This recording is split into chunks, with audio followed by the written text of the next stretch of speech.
Jae-hyun woke up to someone tapping his body. He groaned, not wanting to get up.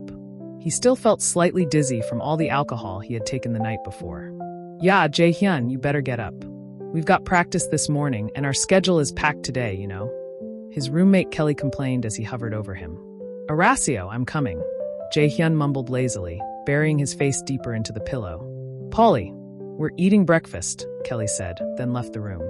Jae-hyun groggily got up and dragged himself into the bathroom. He washed his face and brushed his teeth. They had intense practice ahead, so he figured there was no need to shower just yet. He threw on a fresh, loose gray sweater and a pair of ripped jeans, then stepped out. The sweet aroma of food filled the air immediately. His stomach growled, and he realized just how hungry he was. He followed the scent to the kitchen where the members were already gathered, eating breakfast made by Do-hyun, the oldest in the group. But one seat was noticeably empty. A wave of sadness hit him as he quietly slid into his usual seat, right next to the vacant chair. Yeah, Jae-hyun, you need to stay focused today. We're performing next week. Don't let your mind drift, Do-hyun said as he looked over at him. Jae-hyun nodded. Okay, Hyung. With his mouth full of toast, Ki-tae chimed in. Anyone heard from Seo Joon? He called me this morning, Jace the youngest replied. He said he'll be back this afternoon. Jae-hyun scoffed suddenly, stabbing his toast so hard with his fork that everyone flinched and turned to stare at him. Jae-hyun, are you okay? Kelly asked, concerned. Jae-hyun smiled bitterly. Oh, I'm fine, Kelly.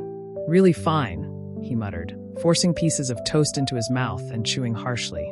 His thoughts raced. How could Seo Joon not have called at all yesterday, or even this morning? Was he seriously out there having the time of his life with his beautiful castmates? Pushing his plate aside, he stood up. Yeah, Choi Jae-hyun, finish your food, Do-hyun called out. I've lost my appetite, he responded flatly and walked away. No one said a word. They all just watched him leave, silently understanding what was eating him up inside.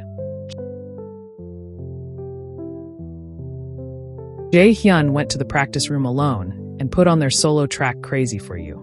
Cranking the volume to the max, he began dancing aggressively, hoping the movement would burn away the jealousy and frustration twisting in his chest. Maybe I've become old news. Maybe he doesn't want to hang out with me anymore. Fine. He should enjoy his time with his new friends. What do I care?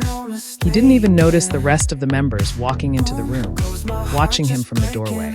Just as he attempted a difficult move, the music cut out and his ankle twisted. He hit the ground with a hard thud, crying out in pain. They all rushed to him.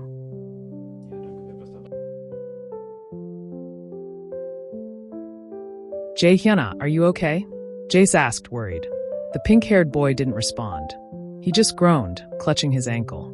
Get him to his room and bring the first aid kit, Do-hyun instructed quickly.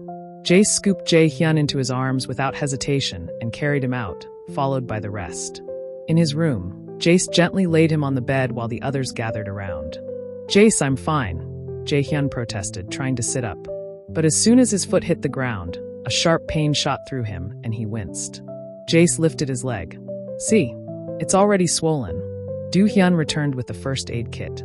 Jae-hyun, I told you to be energetic, not reckless, he scolded, sitting beside him and rubbing his ankle with a pungent-smelling ointment. Jae-hyun clenched his jaw, enduring the sting without a word.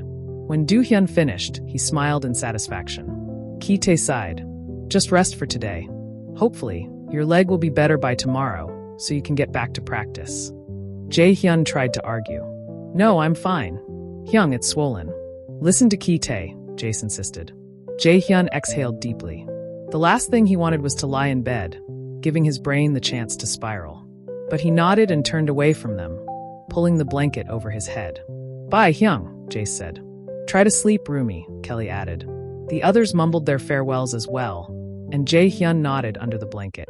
He heard their footsteps fade from the room, and sighed softly for what felt like the 100th time, closing his eyes. When he woke up, he felt a warm arm draped over him and a familiar breath against his neck. He shivered, startled by how fast his heart started racing. The betrayer was sleeping peacefully beside him. He wanted to jab him in the stomach, but held himself back. Instead, he turned to face him, Seo Joon's hand falling limply off his waist. Jae-hyun held his breath. God, he was still so beautiful. His sculpted face, messy brown hair brushing against those long lashes. It was unfair. How could he feel so angry and happy at the same time? He reached out and gently traced his chin. "Na paboya, jerk," he muttered under his breath. Seo Joon's eyes fluttered open, and he smirked. "Hello, beautiful," he whispered in that deep, sultry voice of his. Jae-hyun rolled his eyes, trying to play it cool even as his heart betrayed him. "You've got a lot of explaining to do, Kim Seo Joon," he said. "Thanks for reading. Hope you enjoyed. Do like and subscribe to the channel for more episodes. You can also click the link below to get the full book.